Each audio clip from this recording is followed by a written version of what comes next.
I didn't realize someone had climbed onto our boat until I heard a wet footprint behind me. I spun around so fast I nearly lost my balance. Nobody was there. Just the deck, still dripping with lake water. The strange part wasn't the footprint itself. It was where it ended.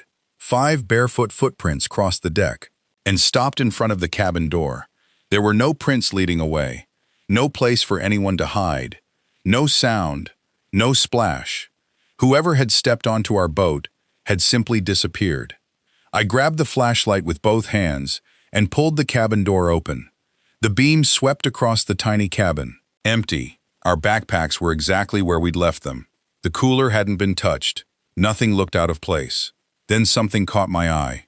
The cabin window.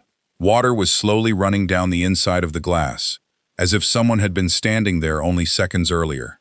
Before I could make sense of it, Tyler screamed my name from the shoreline. "Ryan!" His voice didn't sound frightened. It sounded desperate. "Don't turn around." I froze. Every instinct told me to look anyway. Slowly, I turned my head toward the black water behind the boat. Nothing. Just my reflection trembling across the surface. I let out a breath I didn't realize I'd been holding. Then another voice called from the shore. This time it was Emma. "Ryan?" She sounded like she was about to cry.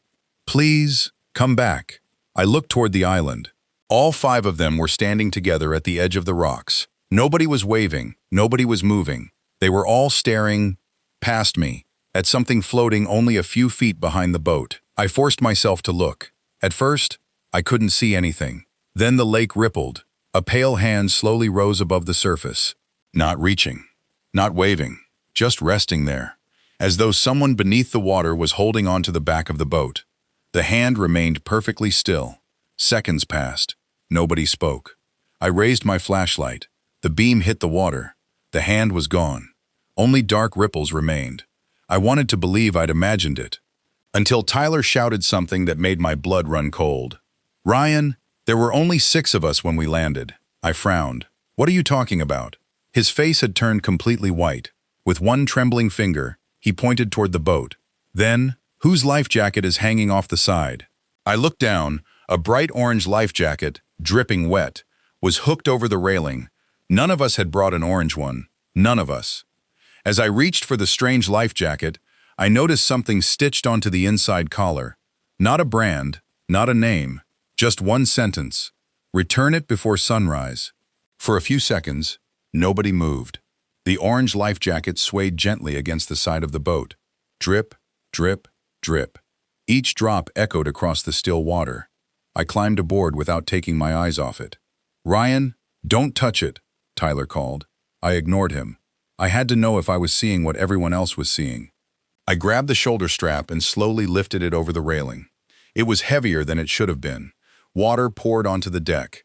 The fabric looked old, not torn, just worn, like it had spent years exposed to the sun. Inside the collar, stitched with black thread, were the words I'd already seen. "Return it before sunrise." Nothing else. No name, no company logo, no registration number. Emma stepped closer. "Maybe another boat came through here." Ben shook his head immediately. "We would have heard an engine." He was right. The lake had been silent all evening. Not a single boat had passed since we'd arrived. Lisa wrapped her arms around herself. "I don't want to stay here anymore." Neither did I. Tyler looked toward the sky. Dark clouds had begun gathering over the lake. "They're calling for storms overnight," he said. "We should leave." It was the first suggestion everyone agreed on without hesitation. We quickly packed what we could. The fire was kicked apart. Sleeping bags were stuffed into backpacks. Fishing gear was thrown into the storage compartments without much care. Nobody joked anymore. Nobody complained. The mood had changed completely. Within 10 minutes, everything was back on the boat. Tyler climbed into the driver's seat and turned the key. The engine cranked once, then stopped. He tried again. Nothing. A third attempt. Only a dull clicking sound. Ben frowned. "Battery?" "It was fine this morning." Tyler opened the engine compartment. The battery cables were still connected. Fuel line looked normal. Nothing appeared damaged. "It doesn't make any sense," he muttered. Jake grabbed a flashlight. Maybe something came loose. The 6 of us searched for almost 20 minutes. Every connection looked exactly as it should. Still, the engine refused to start. Emma pulled out her phone. No signal. One by one, we checked ours. Nothing. Not even emergency service. The island suddenly felt much farther from civilization than it had a few hours earlier. Tyler slammed the engine cover shut. We're spending the night. Nobody argued. We didn't really have a choice. We carried only the essentials back to the campsite. This time, nobody wanted to wander away from the fire. The darkness around us felt different now. Earlier, it had been peaceful. Now, it felt like something was waiting just beyond the trees. Ben finally broke the silence. That life jacket. What if someone drowned here? Jake answered before anyone else could. Then where's the body? No one had an answer. The fire burned lower. The wind picked up. Branches creaked overhead. Every few minutes, someone would glance toward the shoreline where the boat was tied. It was still there, rocking gently, exactly where we'd left it. Then Lisa leaned toward me. Ryan, I looked up. What? She pointed toward the water. Do you see that? At first I didn't. Then, something white appeared beneath the surface, about 30 feet offshore, long, pale, almost glowing beneath the moonlight. It drifted slowly around the boat, once, twice, never breaking the surface, never creating waves, only circling. Tyler grabbed the spotlight from the storage box. The powerful beam swept across the lake. The white shape disappeared instantly. Gone. Ben laughed nervously. Probably a log. Nobody believed him. A few minutes later, the boat bumped softly against the rocks. Once, then again. Tyler frowned. The rope's tight. Another bump. This time louder. Clunk, clunk, as though something underneath was pushing it upward. Jake stood. I'm checking it. I'll come, I said. We walked down to the shoreline together. The beam from the flashlight danced across the water. Everything looked normal. The rope was secure. The boat floated exactly where we'd tied it. Jake exhaled. See? Then, a loud splash erupted behind us. We spun around. The spotlight swept across the lake. Nothing. Only widening ripples. Jake looked at me. You heard that too? Before I could answer, another sound came from the boat. Not a splash, not the hull hitting the rocks. A slow, heavy footstep on the deck. Both of us stared at the boat. The flashlight beam shook in my hand. The deck was empty. Then came another step. Creak. The boat shifted slightly. Creak. Another step. As though someone invisible was walking from the bow toward the cabin. Jake whispered, Ryan, there's somebody on that boat. I wanted to answer, but I couldn't, because the cabin door, which we'd left wide open while searching the engine, slowly began to close by itself. It stopped halfway. Then, someone knocked. 3 slow knocks. From inside the cabin. Nobody moved. Nobody breathed. Then, from inside the closed cabin, a calm voice quietly said, There are 7 of you now. Nobody moved. The words seemed to hang in the air long after the voice disappeared. There are 7 of you now. Jake slowly looked at me. You heard that? I nodded, without taking my eyes off the cabin door. I heard it. Tyler and the others came running down from the campsite. What happened? Emma asked. Jake pointed at the boat. Somebody's inside. Tyler grabbed the spotlight and aimed it directly at the cabin windows. Nothing. No movement. No shadow. Only the reflection of the water. He picked up one of the emergency oars. If someone's playing games, I'm ending it. Before anyone could stop him, he stepped onto the boat. The deck groaned beneath his weight. Silence. He reached the cabin door. It was still half closed. He looked back at us once, then pulled it open. The flashlight beam swept across every corner. Sleeping bags, coolers, fishing tackle. Nothing else. Tyler searched beneath the benches, inside every storage compartment, even under the floor hatch. The cabin was completely empty. He stepped back outside, looking more confused than frightened. Nobody's here. Jake climbed aboard next. Then Ben. All 3 searched again. Nothing. No footprints. No wet clothes. No hidden compartments. No sign that anyone had ever been inside. Emma folded her arms tightly. I don't like this. Neither did I, because I knew exactly where the voice had come from. It hadn't echoed across the lake. It had come from inside that cabin. Tyler finally jumped back onto shore. We're imagining things. Ben looked at him. All 6 of us? Tyler didn't answer. Instead, he untied the orange life jacket and threw it into the middle of the fire. If somebody left this here to scare people, it ends tonight. The flames caught quickly. The fabric curled and blackened. For a moment, nothing happened. Then the fire suddenly died. Not slowly. Instantly. 1 second it was burning bright. The next, complete darkness. A cold wind swept through the trees. Emma gasped. What just happened? Nobody answered. Tyler quickly relit the fire with a lighter. It burned normally again. The life jacket was gone. Not burned. Gone. Only glowing coals remained. Jake poked through the ashes with a stick. There should be something left. There wasn't. Even the zipper had disappeared. Ben tried to laugh. Okay, that one's hard to explain. The night became strangely quiet again. Almost too quiet. I checked my watch. 1:43 a.m. Only a few hours until sunrise. If we could just stay together, everything would probably make sense in daylight. At least that's what I kept telling myself. Lisa suddenly frowned. Where's my flashlight? Everyone looked around. It had been lying beside her backpack. Now it was gone. We searched the campsite. Nothing. Then another item disappeared. Jake's pocket knife. He had placed it on a cooler only minutes earlier. Gone. Nobody admitted touching it. The feeling settled over all of us at the same time.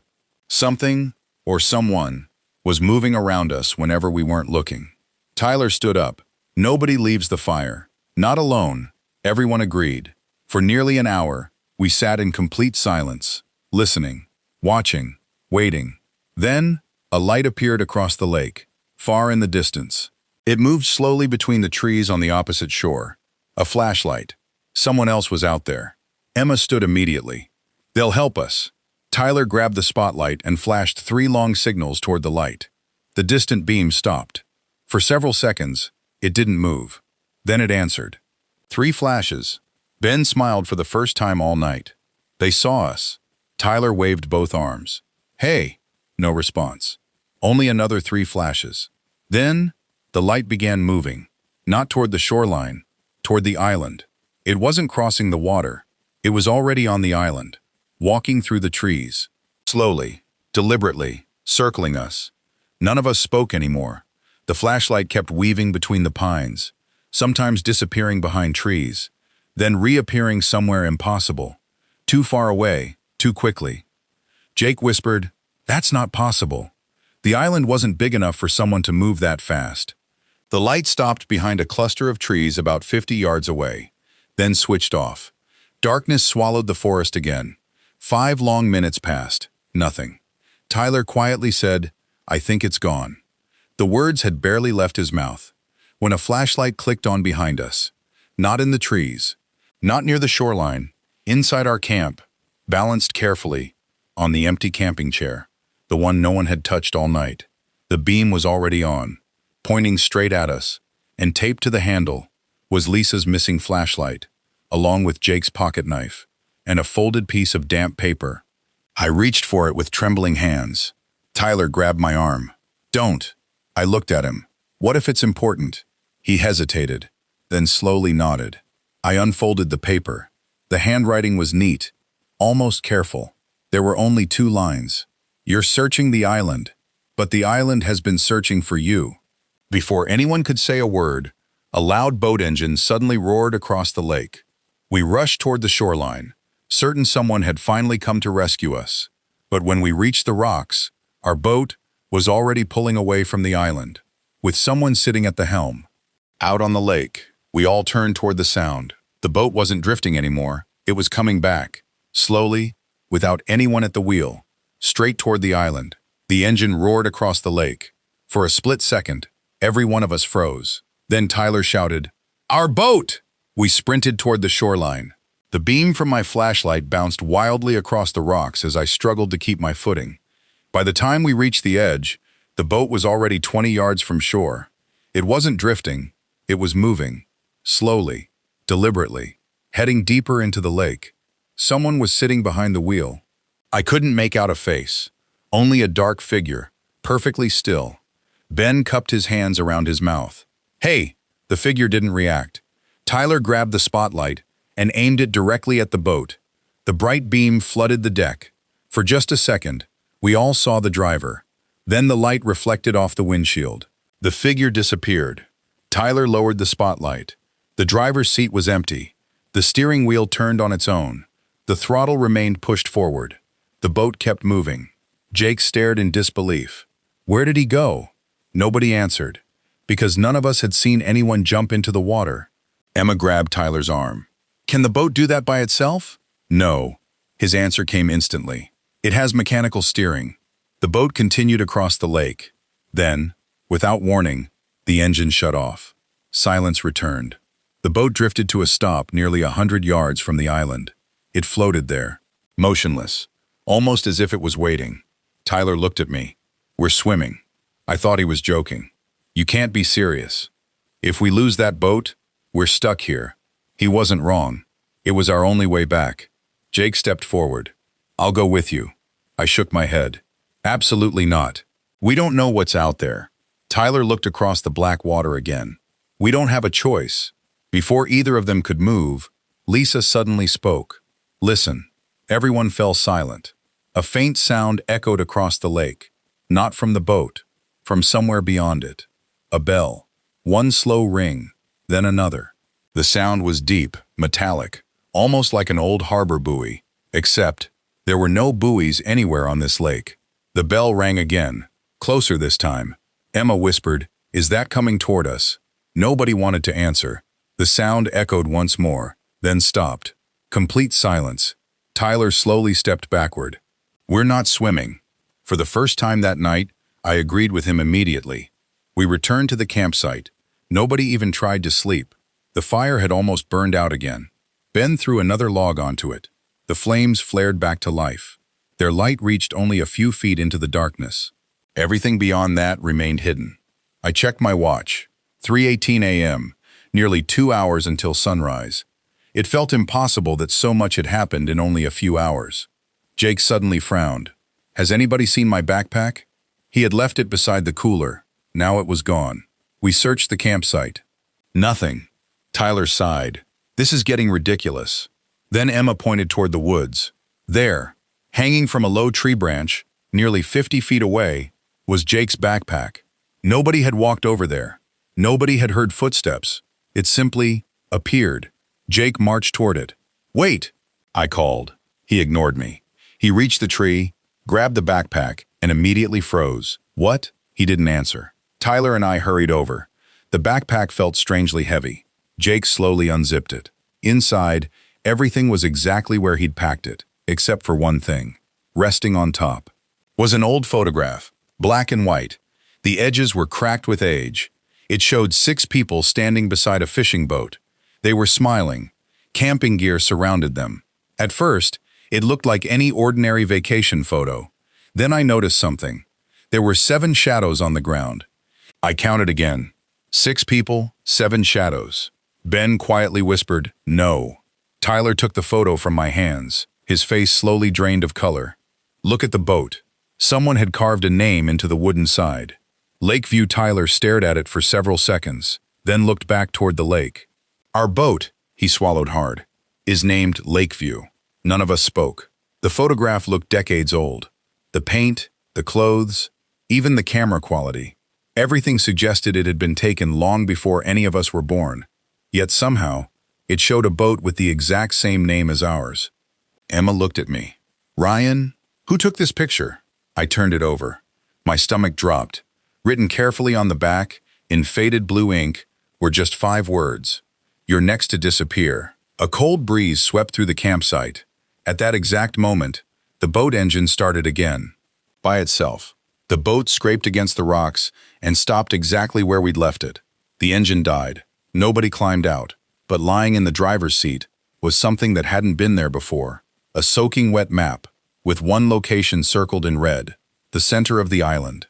The boat scraped against the rocks. Then everything went quiet. Not the kind of quiet you notice. The kind that makes you realize something is missing. The wind had stopped. The water was perfectly still. Even the fire behind us had settled into glowing embers. None of us wanted to be the first to step onto the boat. Tyler finally took a deep breath. I'm going. This time, no one tried to stop him. We followed close behind. The driver's seat was empty. Exactly as we'd seen from the shore. Lying across it was an old laminated map. The paper was swollen with water, but one thing was perfectly clear. A thick red circle had been drawn near the center of the island. Someone had also written 2 words beside it. Found here. Jake frowned. Found what? Nobody answered. I looked closer. The map wasn't modern. The shoreline looked slightly different. Some landmarks were missing. It had to be decades old. Ben noticed something else. There are initials. Near the bottom corner, someone had written RM, July 1994. Tyler folded the map carefully. We're going. Now. Emma looked toward the woods. To the center? He nodded. If somebody wanted us to find this, then that's where we'll get answers. I wasn't convinced, but after everything we'd seen, standing still didn't feel any safer. We grabbed every flashlight we had. The fire was left burning behind us. The deeper we walked into the island, the stranger it became. The trees grew closer together. The ground turned softer beneath our feet. Almost muddy, none of us spoke above a whisper. Every snapped twig sounded too loud. After 10 minutes, the flashlight beams landed on something unnatural, a circle of large stones. Each one stood upright, almost waist-high. They formed a rough ring around a shallow clearing. The red circle on the map matched this exact place. Lisa quietly asked, "Does anybody else feel like we've been here before?" I did, even though I knew we hadn't. There was something familiar about the clearing, something I couldn't explain. Ben stepped into the center. His boot struck metal. Clink. He knelt down and brushed away leaves. An old steel hatch, almost completely hidden beneath years of dirt. Jake grabbed the rusted handle. "It won't move." The 4 of us pulled together. The hinges screamed. Finally, the hatch opened. A wave of cold, damp air rushed out. Stone steps disappeared into darkness. Emma immediately stepped back. "No, I'm not going down there." Neither was I. Not until Tyler shined his flashlight inside. The basement wasn't deep, maybe 15 feet. At the bottom, rows of dusty shelves lined the walls. It looked more like an old storage bunker than a cave. We climbed down one at a time. Everything inside had been abandoned for years. Rusted tools, broken lanterns, empty food cans. Then I noticed a wooden cabinet. Its door was hanging open. Inside were dozens of old notebooks. Most had rotted beyond recognition. One remained sealed inside a plastic bag. Tyler carefully opened it. The first page read, "Island Ranger Log, May 12, 1994. We looked at each other. Island Ranger? There had never been a ranger station on any map. Tyler flipped through the pages. Most entries described routine maintenance, checking docks, cleaning campsites, inspecting wildlife. Then, the handwriting changed. The entries became shorter. Messier. One sentence appeared over and over again. Never stay after sunset. Every few pages, the same warning. Always underlined. Ben turned another page. The final entry was dated 3 days later. It simply read, "We finally understand why boats disappear." Below that, one last sentence. "If anyone finds this, leave the island before dawn." There were no more pages, only dried mud covering the inside cover. Jake looked around the bunker. So what happened to them? Nobody knew. Then Emma called from the staircase. "Guys!" Her voice trembled. "You need to see this." We climbed back outside. The eastern sky was beginning to lighten. Sunrise was close. Emma pointed toward the shoreline. Our boat was still there, exactly where we'd left it. But it wasn't alone anymore. Another boat, half submerged near the rocks, had appeared beside it. Old, wooden, covered in moss. None of us had seen it earlier, Tyler whispered. Was that always there? It hadn't been. We all knew it. Painted faintly across the side, barely visible beneath years of algae, was one word, Ranger, the same title from the logbook. We climbed down to inspect it. Inside, everything had decayed. Rotten life jackets, fishing gear, a broken radio. Then I found something tucked beneath the driver's seat, a leather wallet. Inside was an identification card. The photo was faded, but the name was still readable. Ryan Mitchell. My name, not similar. Not close. Exactly my name. Same spelling, same middle initial. I stared at it in disbelief. The date of issue, nearly 30 years before I was born.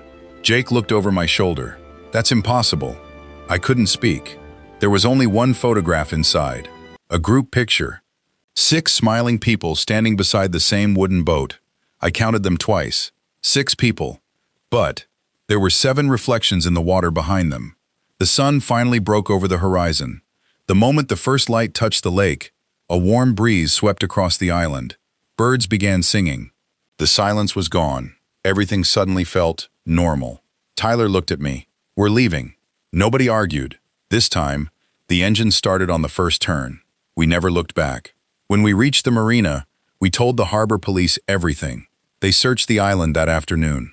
They found the old bunker. They found the rusted hatch. But they never found the second boat. Or the ranger's wallet.